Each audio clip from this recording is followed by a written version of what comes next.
Good morning student. आपण maths आणि reasoning अंकगणित आणि बुद्धिमत्ता हा नेक्स्ट सेशन घेत आहे. याच्या आधी आपले भरपूर सेशन झाले आहेत. तुम्ही ते प्लेलिस्ट मध्ये जाऊन बघू शकता. जे काही तुमच्या येणाऱ्या एक्झाम असेल, TCS किंवा IBPS कंडक्ट करत असेल त्यासाठी तुम्हाला नक्कीच फायदा होईल. याच्या आधी जे काही सेशन झाले आहेत त्यात प्लेलिस्ट मध्ये तुम्ही बघवाल. त्यात तुम्हाला जे आपले बेसिक बेसिक लेक्चर आहे ते सुद्धा घेतलेले आहे. आणि त्या व्यतिरिक्त आता जो सप्लाय इन्स्पेक्टरचा पेपर असेल किंवा ट्रेबल जे काय IBPS किंवा TCS घेणार त्यासाठी मी हे मॅथ्स आणि रिजनिंग हे मिक्स करून घेतो स्टुडंट, जेणेकरून तुमची प्रॅक्टिस करू आणि तुमची रिव्हिजन करू. चला तर सेशनला सुरू करूया. बघा स्टुडंट, हे प्रॉब्लेम मी इंग्लिशमध्ये लिहिले पण एक्सप्लेन करताना मी तुम्हाला प्रॉब्लेम, क्वेश्चन आणि आन्सर हे मराठी सुद्धा एक्सप्लेन करेन आणि इंग्लिशमध्ये सुद्धा. तर सुरू करूया आजच्या सेशनला. बघा स्टुडंट काय म्हणतात, पी आणि Q can fill the tank in 12 hours and 36 hours.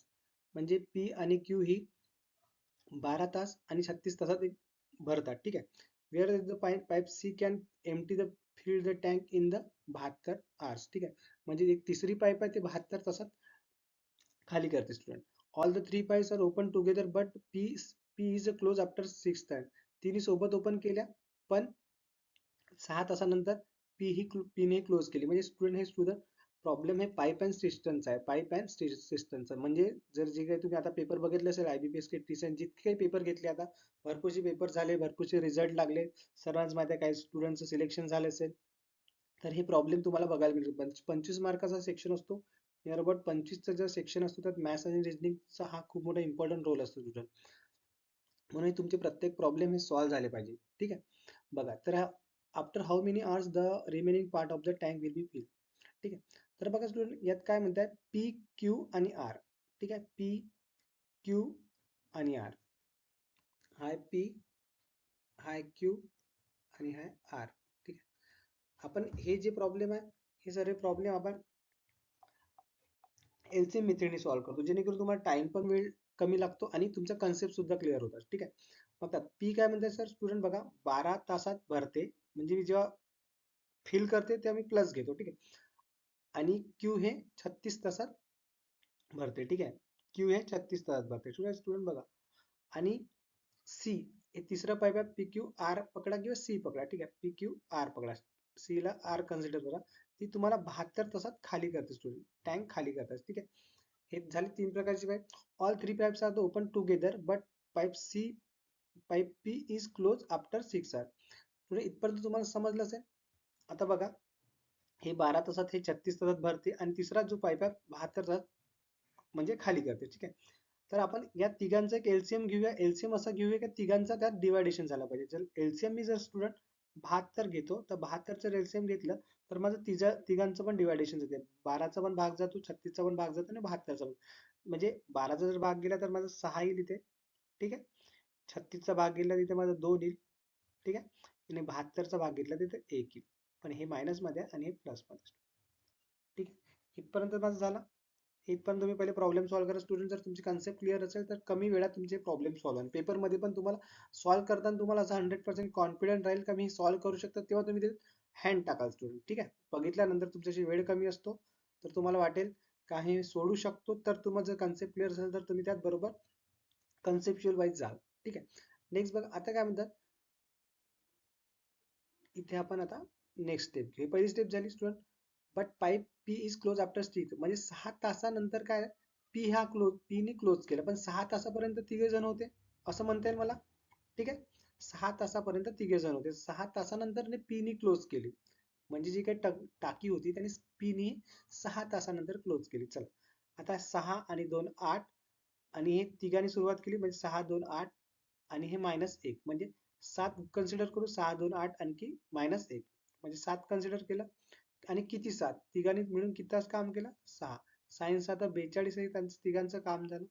ठीक आहे स्टुडंट, इथपर्यंत झालं. आणि आपल्याला टाकी किती भरायची, आपला LCM म्हणजेच आपला टाकी असते. ठीक आहे. LCM म्हणजे आपला हा टोटल हे आपली टाकी असते. ठीक आहे. लसावी मसावी जे काही तुमचं म्हणता तेच म्हणजे आपली टाकी असते. बघा 72 तासात आधी 42 पर्यंत आपलं काम झालंय कंप्लीट, म्हणजे खाली करून भरण्याचा 42 झालं. आता आपला रिमेनिंग किती आहे स्टुडंट, 30. कारण की 42 आणि 30 72.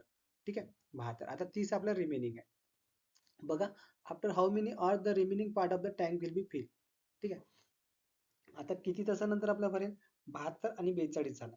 म्हणजे आता माझ्याकडे P नसल्यावर तर मग कोण असेल? Q आणि R असेल. Q चा पॉवर किती आहे माझ्याकडे? 2 आणि R चा पॉवर किती आहे माझ्याकडे? 1. ठीक आहे. 2 मधून 1 गेलं स्टुडंट, आपल्याकडे राहिला 1. म्हणजे 30 डिवायडेड बाय तुम्ही 1 करा, तुमचा आन्सर किती? 30. ऑप्शन मध्ये तुम्हाला सर्वच मिळेल 30, 42, 44, 45 वॉट एव्हर एक्स वाय. तुमचा आन्सर किती स्टुडंट? 30. बघा हे प्रॉब्लेम कसा सॉल्व्ह केलाय. याप्रमाणेच तुम्ही पाईपलाईन सिस्टमचे असेल किंवा बाकीचे जे मी टाइम अँड वर्कचे जे शेड्यूल घेतलेलं आहे ते सुद्धा तुम्ही चेक कराल तर मी असं अशा पद्धतीने सॉल्व्ह केलं. तर बघा स्टुडंट, नेक्स्ट नेक्स्ट प्रॉब्लेम.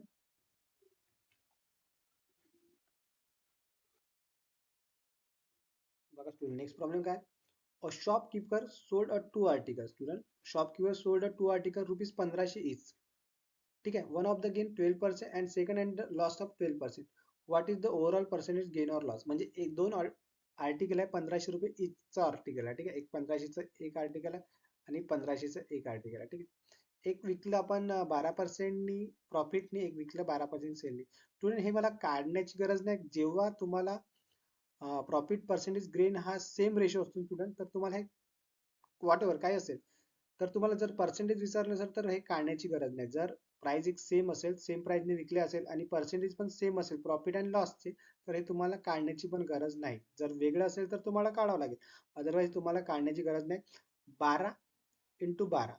ठीक आहे. 12चा वर्ग तुम्ही केला, 144, म्हणजे तुमचा आन्सर 1.44% जर तुमचा, मी काय म्हणतो स्टुडंट लक्षात ठेवा, 12% प्रॉफिट आणि 12% लॉस जर सेम असेल आणि विक्री किंमत सुद्धा सेम असेल, 1500 वॉट एव्हर काही पण असो, तर हे तुम्हाला काढण्याची पण गरज नाही. ऑप्शन मध्ये तुम्हाला 1.21 राहील, 1.44 राहील, वॉट एव्हर 1.31 राहील, तर तुम्हाला हे काढण्याची पण गरज नाही. जर इथे जर वेगळा लॉस असता तर तुम्हाला हे कॅल्क्युलेट करावं लागेल. ठीक आहे स्टुडंट, ही जर कन्सेप्ट समजली असेल. ओके, तर नेक्स्ट बघूया.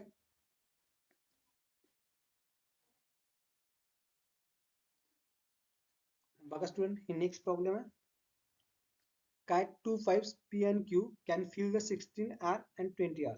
दोन पाईप्स आहे, एक 16 तासात भरते, एक 20 तासात भरते. ठीक आहे. Respectively if they are open alternately. ठीक आहे. ते कसे ओपन केले? अल्टरनेटली ओपन केले. ठीक आहे. फॉर 1 आवर इच. एका तासानंतर एका एका एका तासाने पी सुरू केला, एका तासाने क्यू सुरू केला, त्यांचा म्हणण्याचा अर्थ असा आहे. ठीक आहे. With P Q first and how many hours will the empty tank fill. म्हणजे जे आपली रिकामी टाकी आहे ते तुम्ही किती तासात भराल, असं त्यांचं म्हणण्याचा अर्थ आहे. ठीक आहे. मगाशी आपण ज्याप्रमाणे सॉल्व्ह केलं, बस त्याच प्रकारे प्रॉब्लेम सॉल्व्ह करायचं. फक्त प्रॉब्लेम मध्ये बघा हे वेगळ्या पद्धतीने विचारलं, तर आपण हे सॉल्व्ह करूया. पहिला मी तुम्हाला सांगितलं, मला हे सॉल्व्ह करताना मी पहिल्यांदा नेहमी काय करेल, मी घेईल एलसीएम. 16 आणि 20 जर मला एलसीएम घ्यायचं स्टुडंट, तुम्हाला एलसीएम लक्षात आला पाहिजे लवकर. एलसीएम म्हणजे तुझी लसावी. ठीक आहे. मी 80 एलसीएम घेईल, तर माझा पी निघेल आणि क्यू निघेल, म्हणजे दोघांचं माझी कार्यक्षमता निघेल. पी ची कार्यक्षमता 16×5 = 80 आणि क्यू ची कार्यक्षमता 20×80. स्टुडंट बघा, इथपर्यंत माझं झालं स्टुडंट. यानंतर मी नेक्स्ट स्टेप काय करतो, मला आता टाकी अल्टरनेटिव्ह भरायची आहे. ठीक आहे स्टुडंट, अल्टरनेटिव्ह टाकी भरायची म्हणजे मला 80 पर्यंत जायचं आहे. माझा एलसीएम म्हणजे नेहमी माझा फुल टाकीची कॅपॅसिटी असते. ठीक आहे. फुल टँकची कॅपॅसिटी असते. माझा एलसीएम म्हणजेच नेहमी माझी फुल टँकची कॅपॅसिटी असते. आता मी भरायला सुरुवात करतो, तर मी पहिल्यांदा कोणतं पाईप घेतो? पहिला मी क्यू ने स्टार्ट करतो, म्हणजे हा पहिला क्यू ने स्टार्ट करेल, मग पी. म्हणजे जर मी इथे सुरू केलं 5+4, स्टुडंट बघा 5 आणि 4, तर माझं टोटल 9 होईल. ठीक आहे. पहिले सॉरी क्यू, हा पहिले क्यू ने सुरू करेल, म्हणजे पहिले 4 ने सुरू करेल आणि नंतर 5 ने, म्हणजे टोटल 9 होईल.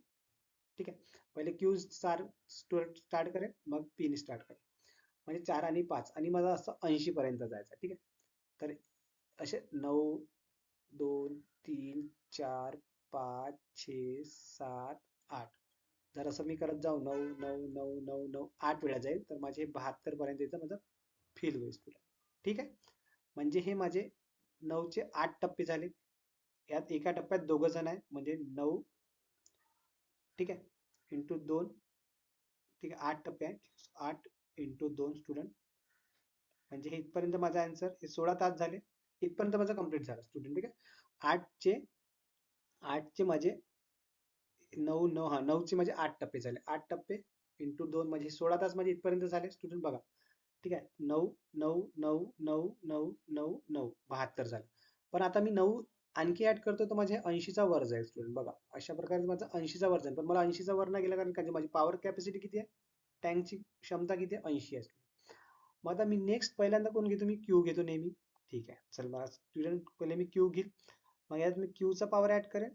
क्यूचा पॉवर किती आहे माझ्याकडे? 4. हे तुम्हाला माहित आहे कारण की आपला त्यांनी क्यूबला फर्स्ट बोलला स्टुडंट. म्हणजे माझं झालं 76. म्हणजे मी इथे 1 ऍड करेन स्टुडंट. ठीक आहे. इथे माझे झाले 17 तास. आता माझ्याकडे राहिलाय मी नेक्स्ट जेव्हा मी पी घेतो तर मी पी घेतो तर मी टँकच्या पॉवर पेक्षा वर जाईल स्टुडंट. तर मला वर जायचं नाही. तर आता मला वर जायचं नाही म्हणजे 17 माझे इथे झालं. ठीक आहे. हे माझे 17 झाले. 17 तास पूर्ण झाले. आता माझे 17 तास झाले. माझा पी चा पॉवर किती आहे? 5 आहे. ठीक आहे. पी चा पॉवर किती? 5 आहे. आणि क्यू चा पॉवर किती स्टुडंट माझा? 4. ठीक आहे. कारण की जर मी आता म्हणजे माझा एकच पॉवर बाकी आहे ना स्टुडंट. एकच पॉवर माझा शिल्लक आहे. म्हणजे 17 4/5 म्हणजे माझा 17 तास 4/5 मध्ये हे टँक माझी फिल होईल स्टुडंट. ठीक आहे. म्हणजे नेक्स्ट माझं काय? 5 मधून मी 4 कंप्लीट करेन. हे माझं जिथे 76 पर्यंत झालं आहे 80 टँक 76 माझी फिल झाली आहे. रिमेनिंग माझी 4 आहे. ठीक आहे. पण ती माझी किती मधून? 5 मधून. ठीक आहे स्टुडंट. तर बघा माझ्या आन्सर निघताना किती आलं? 76 4/5. स्टुडंट तुमच्या कन्सेप्ट क्लिअर असेल आणि फ्रॅक्शन मध्ये आन्सर दिलं असेल किंवा डायरेक्ट दिलं असेल तर स्टुडंट तुमचं डायरेक्ट पण आन्सर येईल. आन्सर माझं 17 4/5. ठीक आहे. जर तुमचं फ्रॅक्शन मध्ये आन्सर दिलं असेल तर फ्रॅक्शन मध्ये किंवा 16 तास 15 तास 18 तास 19 डायरेक्ट दिलं असेल तुमचं डायरेक्ट निघेल. जर तुमचा आन्सर फ्रॅक्शन मध्ये पण मग कन्सेप्ट मध्ये बघा तुम्हाला पहिले कोणाला घ्यायचा सेकंड कोणाला घ्यायचा टँकची पॉवर कशी घ्यायचा हे तुम्हाला हा एक महत्वाचा पार्ट असेल. हा जर तुम्हाला कन्सेप्ट क्लिअर असेल ना तर तुमचं हे आन्सर 101% येईल आणि तुम्ही सॉल्व्ह करताना कॉन्फिडंट आहात. नेक्स्ट बघूया स्टुडंट. एक सिलोगिझमचा प्रॉब्लेम आहे स्टुडंट. हे सुद्धा प्रत्येक IBPS आणखी जे TCS सर्व एक्झाम घेते आता इथपर्यंत जितके पेपर झाले सर्व पेपरमध्ये हे आपल्याला तुम्हाला बघायला भेटते. त्यासोबत आपण मिक्स सिरीज यासाठीच घेतो की तुमची प्रॅक्टिस पण होईल आणि तुमच्या नजरेखालून सर्व प्रॉब्लेम जाईल. चला बघूया. सम RRC. ठीक आहे. Sum RRC. सम RRC. ठीक आहे. Sum RRC. No M in R. No MR. ठीक आहे. इथपर्यंत माझा प्रॉब्लेम आहे. हे पहिले स्टेटमेंट स्टुडंट मी हे पूर्ण वरचं नॅरेशन वगैरे नाही लिहिलं आहे पण एक्सप्लेन करताना मी तुम्हाला सर्व सांगेल. हे सिलोगिझमचा प्रॉब्लेम आहे आणि हा तुम्हाला अशाच प्रकारे सॉल्व्ह करायचा. ठीक आहे. बघा R अँड C चं रिलेशन आहे आणि M आणि R चं रिलेशन नाही तुम्हाला इथपर्यंत म्हटलं आहे. ठीक आहे. हे झालं. कन्क्लुजन मध्ये काय all C R M. C हा एम आहे का? नाही आहे स्टुडंट. पहिला फॉलो होईल का? नाही. Some C are R. Some C are R. C are R आहे का? Student obviously C are R आहे. ठीक आहे. म्हणजे सेकंड तुमचं फॉलो. बघा first follow second follow first and second both follow neither follow. Student बघा सेकंड फॉलो. सिलोगिझमचे मी एक्झाम सेशन घेतलेलेच आहे त्यात पण तुम्ही बघू शकता. पण आता जसे जसे मिक्स प्रॉब्लेम इन मिक्सची सिरीज घेईल स्टुडंट जेणेकरून तुमची रिव्हिजन होईल. जे काय तुमचे पेपर राहिलेले आहे आणि होणार आहे त्यात तुम्हाला याचा भरपूर बेनिफिट होईल. नेक्स्ट बघूया. हे सिरीजचा प्रॉब्लेम आहे स्टुडंट. हे सिरीजच्या पण भरपूर सेशन झालेले आपल्या तशा पण अल्फाबेट सिरीजच्या. तरी पण माझी अल्फाबेट सिरीज जेव्हा सॉल्व्ह करायची स्टुडंट तर माझी ही मेथड असते का अल्फाबेट सिरीज जर तुम्हाला सॉल्व्ह करायची असेल तर तुम्ही हे फॉलोअप करा जेणेकरून जर अल्फाबेट सिरीजचे 3 ते 4 प्रॉब्लेम प्रत्येक पेपरमध्ये येतात जर आले तर तुमचा टाइम कमी लागेल आणि तुमचा 100% 1% कॉन्फिडंट तुमचा आन्सर येईल. ठीक आहे. तर बघूया. बघा इथे जर प्रॉब्लेम बघितला KVS म्हणजे जर मी स्टुडंट हे तुमच्या सोयीसाठीच हे तुमचं हे हा ब्लॉक काढलेला आहे. ठीक आहे. मी नेहमी अशा प्रकारे सॉल्व्ह करतो. तुम्ही सुद्धा अशाच प्रकारे सॉल्व्ह करत जा जेणेकरून मी तुम्हाला पेपरमध्ये तुम्हाला कन्फ्युजन होणार नाही. तुम्हाला तुमच्या सोयीसाठी हे मी ब्लॉक बनवून देतो आणि तुम्ही जेव्हा पेपरमध्ये जाल 1 मिनिट तुम्हाला 38 सेकंद लागेल पण प्रत्येक रफ शीट तुम्हाला जो मिळते त्या रफ शीट मध्ये तुम्ही एकदा काढले हे तर तुमचे प्रत्येक प्रॉब्लेम सॉल्व्ह होईल. ठीक आहे. बघा के व्ही एस. आता जर मी हा के बघायला गेलो, इथे 11 नंबर आहे, व्ही बघायला गेलो 22 नंबरवर आहे, आणि एस बघायला गेलो के व्ही एस. ठीक आहे, के व्ही एस. एस हा 19 नंबरवर. ठीक आहे, के व्ही एस. नंतर आहे क्यू बी वाय. सिरीज कशी फॉलो होत आहे ते तुम्हाला बघायचं आहे. ठीक आहे, सिरीज कशी फॉलो होत आहे ते तुम्हाला बघायचं आहे. जर आता के नंतर हा के नंतर हा क्यू, के नंतर क्यू क्यू. ओके, तुम्ही बघा हा के, ह्या सिरीज मॅक्झिमम टाइम अशाच फॉलो होतात. के नंतर क्यू, क्यू नंतर डब्ल्यू, डब्ल्यू नंतर सी. आता हा जर मी हा के ला बघायला गेलो स्टुडंट, तर के हा 11 दिसतो मला. क्यू हा बघायला गेलो स्टुडंट मी, क्यू हा मला 17 दिसतो. नंतर मी डब्ल्यू बघायला गेलो स्टुडंट, तर हा डब्ल्यू मला 13 दिसतो. स्टुडंट तुम्हाला यात काय कळत आहे? यात बघा तुम्हाला ह्या सिरीज मध्ये 6 नी प्लस होत आहे. 11, 17 आणि हे 23, म्हणजे प्रत्येक सिरीज ही 6 ने प्लस होत आहे. ठीक आहे, मग तुम्ही जर 6 ने प्लस होत आहे, तर आता नेक्स्ट सिरीज तुम्हाला 6 नेच प्लस करायची स्टुडंट. कितीने? 6 ने. आता हे नेक्स्ट सिरीज जर तुम्ही 6 ने प्लस करत असेल, तर बघा सी हा 3 नंबरवर आहे, आणि याचे 6 ने प्लस केले तर काय होईल स्टुडंट? आय येईल. ठीक आहे, आय. हा इथे आय मध्ये ऑप्शन मध्ये एक जर कन्फ्युजन पण असलं तर तुम्ही दुसरा पण अल्फाबेट चेक करू शकता. ठीक आहे, आता व्ही हा किती नंबरवर आहे? व्ही हा जर बघितला मी, तर व्ही हा नंबर 22. व्ही नंतर हा बी, 22 नंतर एकदम बी म्हणजे 6 ने प्लस, एक्झॅक्टली 6 ने प्लस होत आहे. तर ठीक आहे, तुम्ही डायरेक्ट क्रॉस चेक करू शकता. एन हा जर तुमचा 14 असला, तर हा टी हा 20. बघा स्टुडंट, एक्झॅक्टली आन्सर येते तुमचं. म्हणजे जर हा ब्लॉक तुम्ही जर फॉलो कराल स्टुडंट, तर तुमचं एक्झॅक्टली आन्सर येईल, आणि तुमचा हे कमी वेळात सुद्धा सॉल्व्ह होईल. हे प्रॉब्लेम आहे तुमचे नेहमी कमी वेळात सुद्धा सॉल्व्ह होईल. 6ची सिरीज प्लस होत आहे, 6ची सिरीज प्लस होत आहे, आणि 6च्या सिरीज मध्ये तुमचा आय टी क्यू आन्सर येईल. आणि तुम्ही कॉन्फिडंट राहाल स्टुडंट, काय 101% तुमचं अशा प्रकारे केलं तर आन्सर तुमचं येईल. ठीक, तर तुम्हाला या पद्धतीने सॉल्व्ह करायचं आहे. अशा प्रकारे जर तुमचे प्रॉब्लेम आले पेपरमध्ये, तर तुम्हाला अशा प्रकारे सॉल्व्ह करायचे आहे. आता हे सिरीज स्टुडंट बघा तुम्ही, हे सिरीज कशी सॉल्व्ह केली आहे, आणि या सिरीज मध्ये काय फॉलो होत आहे. या सिरीज मध्ये जसं फॉलो होत आहे त्याचप्रमाणे तुम्हाला घ्यायचं आहे. बघा हा डी आहे, आणि हा एफ आहे. सॉरी, डी आहे, एफ आहे. डी किती नंबरवर आहे? 4 नंबरवर. ठीक आहे, एफ किती नंबरवर आहे? 6 नंबर. ठीक आहे, के किती नंबर आहे स्टुडंट? के आहे तुमचा 11 नंबरवर, आणि आय किती नंबरवर आहे? 9 नंबरवर. ठीक आहे, ठीक आहे. नंतर एल कितीवर आहे स्टुडंट? बघा एल आहे 12 वर, आणि एन कितीवर आहे? 14. स्टुडंट कळत आहे ना तुम्हाला स्टुडंट ऍक्च्युली कसं फॉलो होतं? एम कितीवर आहे? 13, आणि के म्हणजे स्टुडंट बघा 2 प्लस होत आहे. सिद्ध सिंपल स्टुडंट प्रॉब्लेम आहे. 2 प्लस 2 मायनस, याप्रमाणे जिथे 2 प्लस करायचे आणि सेकंडला 2 मायनस करायचे. बस पी ला 2 प्लस केले तुम्ही, वॉट एव्हर जे काय असेल तुमचा आन्सर, पी ला आर येईल. नेक्स्ट एल ला 2 मायनस करा, जे. डी ला 2 प्लस करा, एफ. बी ला 2 मायनस करा, झेड. ठीक आहे स्टुडंट, बघा म्हणजे हे या पद्धतीने म्हणजे लक्षात ठेवा का, हीच तुम्हाला मेथड वापरायची आहे. म्हणजे मिक्स सिरीज मी यासाठीच घेतो, मॅथ्स आणि रिजनिंग हे दोन्ही पोर्शन तुमचे क्लिअर होईल. जे काही माझे मॅक्झिमम सेशन मध्ये मी मिक्स सिरीज यासाठीच घेतो का, हा तुमचा पोर्शन आहे रिव्हिजन. जर तुमचा अभ्यास झाला असेल, नाही झाला असेल, वॉट एव्हर, एक्सप्लेन पण होईल आणि रिव्हिजन पण. जर तुम्हाला स्टुडंट लेक्चर आवडलं असेल, कंटिन्यू करायचं आहे, या पद्धतीने ठेवायचं. चॅनलला तुम्ही फक्त लाईक करा. आपण याप्रमाणे कंटिन्यू करू. जे काही तुमचे कारागृह विभाग असेल, किंवा जे काही झेडपीचे रिमेनिंग पेपर असेल, सप्लाय इन्स्पेक्टर असेल, ट्रिब्युनल वाले पेपर असेल, सर्व पेपरमध्ये तुम्हाला याचा नक्कीच फायदा होईल. Thank you student.